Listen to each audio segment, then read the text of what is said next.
schiste. Est-ce que vous êtes favorable à l'exploitation du gaz de schiste en France, sous réserve qu'il y en ait d'ailleurs, parce qu'on dit qu'il y en a, comme en Pologne, mais on n'a pas fait les forages pour le savoir. Moi, je suis favorable à ce qu'il y ait des recherches qui soient approfondies sur la manière d'extraire les gaz de schiste. Voilà, c'est tout.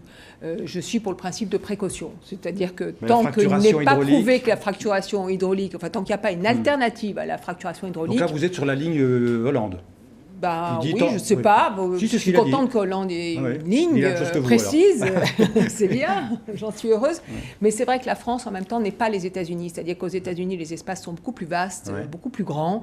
Et donc, on ne peut pas tout à fait comparer. Mais c'est évident qu'ils vont avoir un avantage compétitif, les Américains, énorme. Un seul chiffre, le prix de l'énergie, 3 à 4 fois moins cher que chez nous. Voilà, et que le paradoxe, c'est que ça fait baisser le prix du charbon et qu'on revoit du charbon, du coup, dans l'Union européenne. Et donc, c'est catastrophique. C'est sûr que ça n'est pas une bonne nouvelle, paradoxalement, pour l'Union européenne. Vous pensez que les Polonais ont raison de foncer vers cet Eldorado?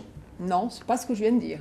Non, mais je vous pose la question. J'ai dit qu'il fallait faire de la recherche et qu'il fallait trouver des alternatives, regarder si des alternatives existaient. Voilà. En même temps, je comprends très bien la pression de certains peuples qui se disent on peut demain avoir un atout de compétitivité et donc il faut avoir une position équilibrée entre la nécessaire compétitivité, réindustrialisation, parce qu'il y a des emplois à la clé, et en même temps, l'Europe se doit d'être exemplaire en matière de changement climatique. Alors Marielle de Sarnez, qui dit énergie